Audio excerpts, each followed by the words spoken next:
Conversa com meu povo.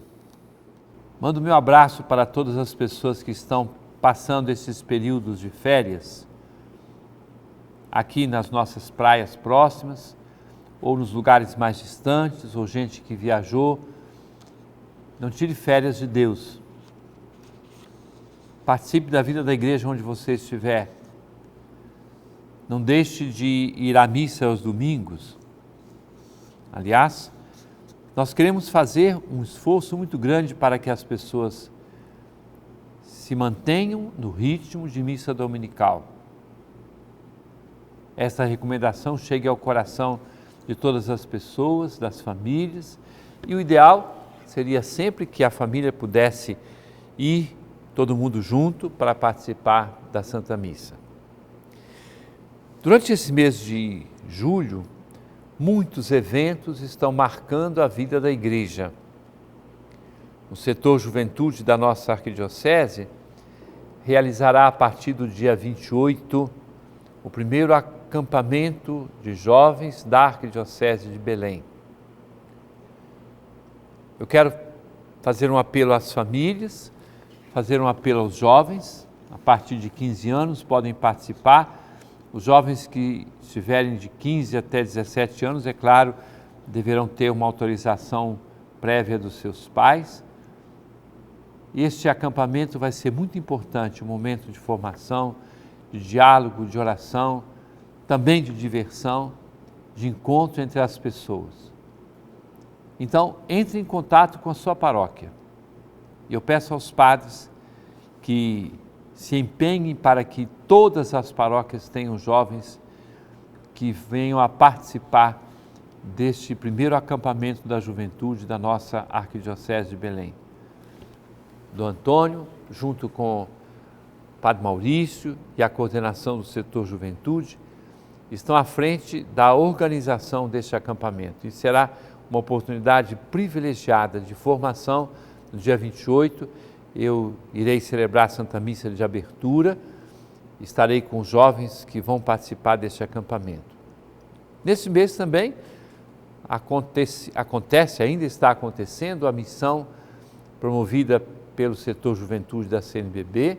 O Antônio está lá em Tucumã, junto com representantes das várias dioceses da nossa região, do nosso Regional Norte 2. Então é muito importante que nós valorizemos essas experiências.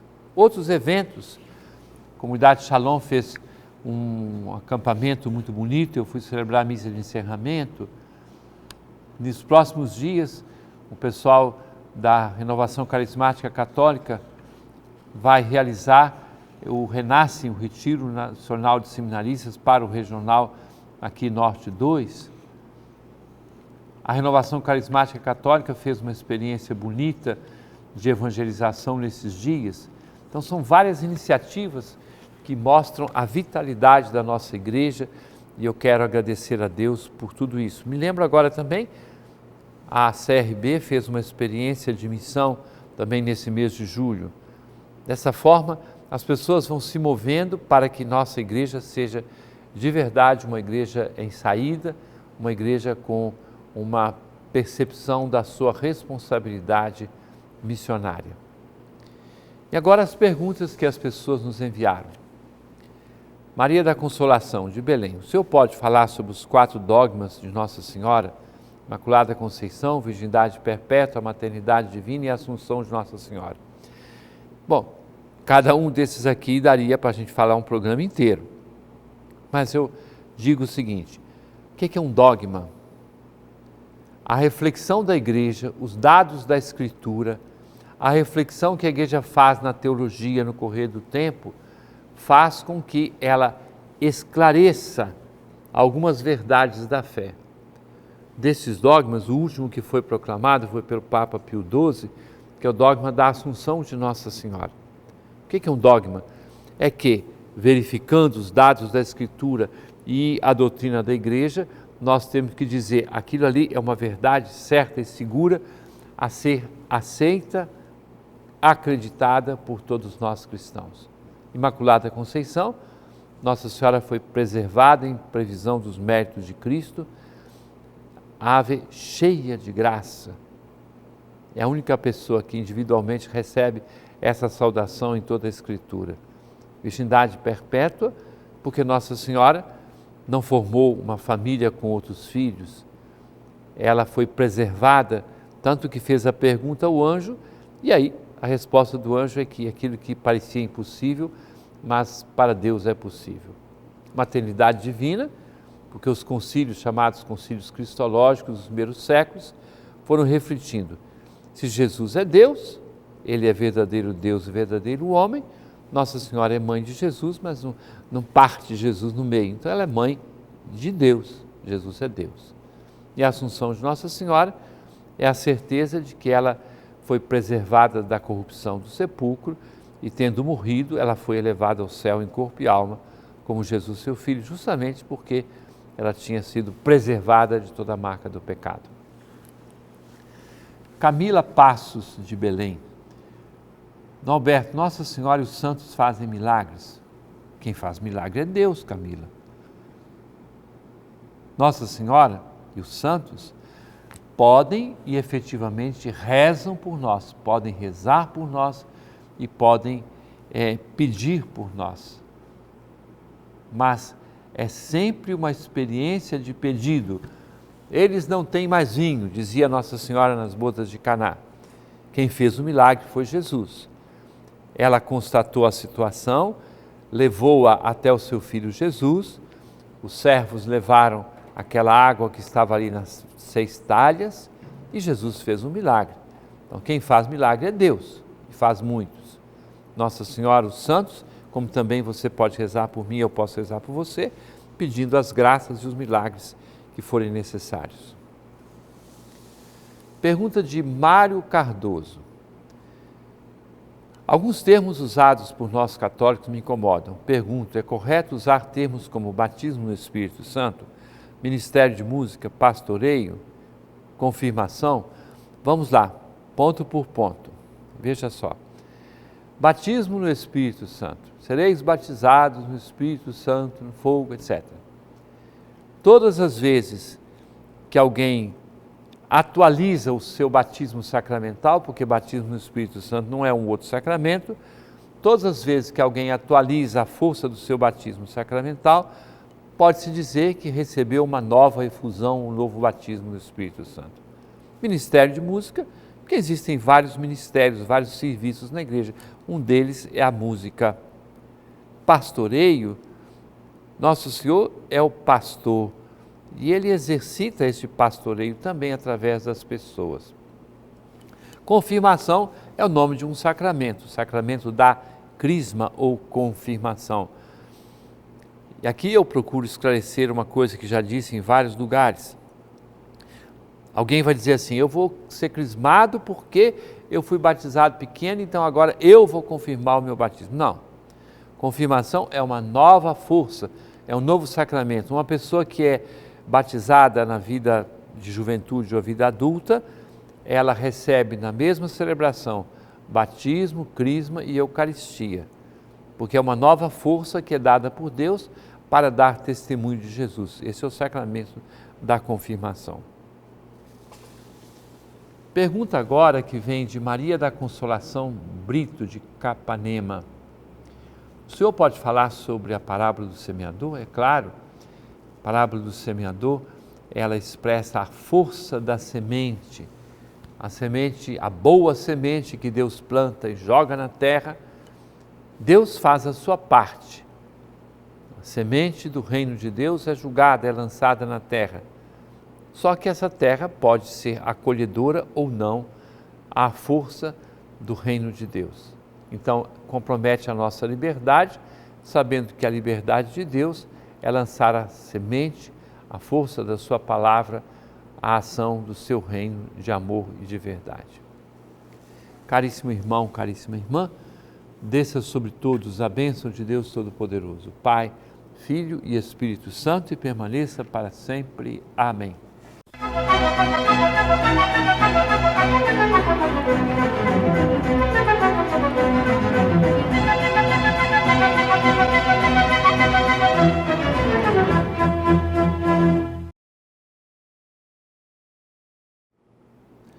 Conversa com meu povo. Na escola da oração. A vida cristã é um aprendizado contínuo. Até o momento de nossa Páscoa pessoal na morte, quando aprenderemos a entregar nossa vida nas mãos de Deus. O cristão aprende a se fazer próximo dos outros, deve escolher o melhor caminho, a melhor parte, que é o discipulado de Jesus Cristo, e será alimentado cotidianamente pela oração.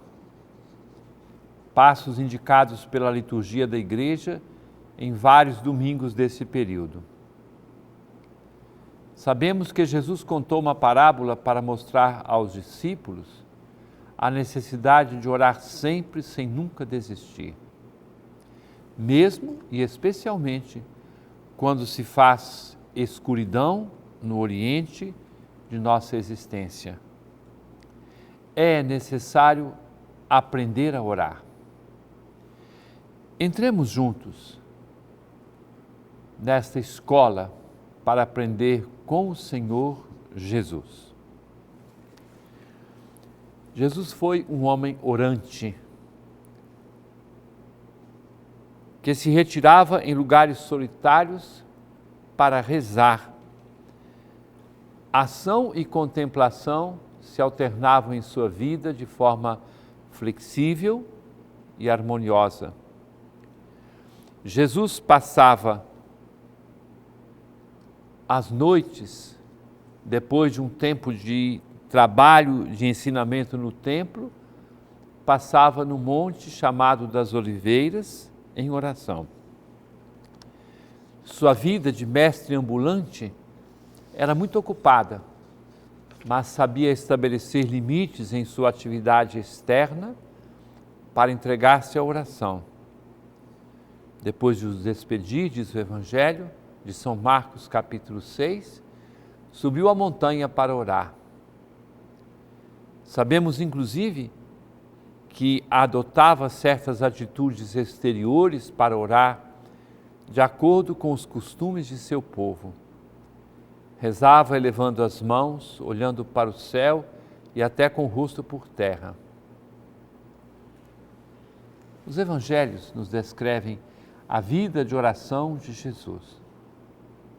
Ele estava em oração na manifestação acontecida no batismo do Jordão.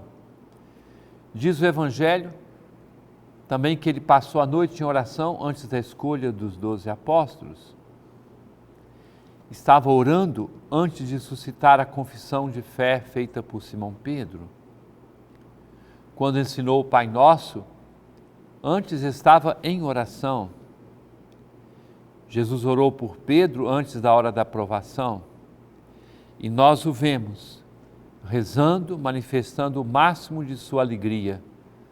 Naquela hora, ele exultou no Espírito Santo e disse: Eu te louvo, Pai, Senhor do céu e da terra, porque escondeste essas coisas aos sábios e entendidos e as revelaste aos pequeninos. Sim, Pai, assim foi do teu agrado. Também no mais profundo da angústia pela qual passou, Jesus está em oração. Minha alma está perturbada. E que direi? Pai, livra-me desta hora? Mas foi precisamente para esta hora que eu vim. Pai, glorifica o teu nome. Veio então uma voz do céu: eu já o glorifiquei e o glorificarei de novo. No Getsêmani e na cruz, predomina completamente o Cristo orante. Está sempre voltado para o Pai, aceitando o cálice da dor, perdoando os seus algozes e entregando-se totalmente quando tudo estava consumado. Uma imprecisa concepção da oração pode entendê-la apenas como pedido e súplica, quase como quem quer uma esmola. Entretanto, ao ver Jesus em oração, compreendemos que ela é a linguagem própria e interna da vida da Santíssima Trindade. Com Jesus, entramos na família da Trindade e de lá podemos beber os sentimentos, as palavras, a ação de graças e o louvor a serem expressos em nossa vida de oração. E o Senhor nos ensina a rezar com o seu exemplo e com as suas palavras. Ele nos introduz num relacionamento filial com o Pai, pondo em nossa boca as palavras com as quais podemos rezar com amor e confiança. Podemos chamá-lo de Pai, aproximando-nos seguros e confiantes do trono da graça para conseguirmos misericórdia e alcançarmos a graça do auxílio no tempo oportuno. Santificar o nome do Pai significa desejar que Deus seja reconhecido por aquilo que nos foi revelado. Pedir que venha o seu reino é esperar que a humanidade seja governada pela sua graça e sua palavra, que difunde verdade, justiça, amor e paz. O pão que pedimos é tudo o que necessitamos para a vida do corpo e do espírito. Perdão é o que suplicamos e nos comprometemos a oferecer aos outros. Que sejamos livres da tentação faz parte de nossa vida espiritual. E Jesus também enfrentou e venceu a tentação, podendo só Ele, vir em nosso auxílio. O Pai Celeste vai além do amigo que pode se sentir importunado, vai além do juiz que é convidado a atender a viúva para não ser mais incomodado. Ele sabe do que precisamos e nos dá não apenas coisas boas, mas dá prontamente, se pedimos com confiança, o Espírito Santo. Portanto, nossa oração se torna ousada e corajosa. Acolhamos a proposta do Senhor. Pedi e vos será dado. Procurai e encontrareis. Batei e a porta vos será aberta. Pois todo aquele que pede, recebe, quem procura, encontra, e a quem bate, a porta será aberta. E agora vamos à família dos filhos de Deus, que é a Igreja. Vejamos a preciosidade dos ensinamentos de São Paulo VI. Dizia ele: o que faz a Igreja? Para que serve a Igreja? Qual é a sua manifestação característica? Qual é a plena atividade que justifica e distingue a sua existência? A Igreja é uma comunidade de oração. A Igreja é uma comunhão no Espírito Santo. A Igreja é a humanidade que encontrou, por meio de Cristo, único e sumo sacerdote, o modo autêntico de rezar, isto é, de se dirigir a Deus, de falar com Deus e de falar de Deus. A Igreja é a família dos adoradores do Pai, em espírito e verdade. Nesta altura, seria interessante estudar o motivo do uso ambivalente da palavra igreja, que é atribuída ao edifício construído para a oração e à assembleia dos fiéis que são igreja, quer estejam dentro ou fora do templo, que os reúne em oração. O edifício material, destinado a acolher os fiéis em oração, pode, e não só deve ser um lugar de oração, casa de oração, mas também um sinal de oração, um edifício espiritual, uma oração, uma expressão de culto, uma arte para o espírito. De tudo isto, nasce a necessidade de construir locais de culto para dar a oportunidade ao povo cristão de se reunir e de rezar. E seja reconhecido o mérito daqueles que se esforçam por construir as novas igrejas, destinadas a acolher e educar na oração as novas comunidades que não possuem as indispensáveis casas de oração. podemos concluir a nossa conversa rezando juntos a oração que o Senhor nos ensinou. Pai nosso que estais nos céus, santificado seja o vosso nome. Seja feita a vossa vontade, assim na terra como no céu. O pão nosso de cada dia nos dai hoje. Perdoai-nos as nossas ofensas, assim como nós perdoamos a quem nos tem ofendido. E não nos deixeis cair em tentação, mas livrai-nos do mal. Amém. Caríssimo irmão, caríssima irmã, permaneça conosco. Daqui a pouco estamos de volta.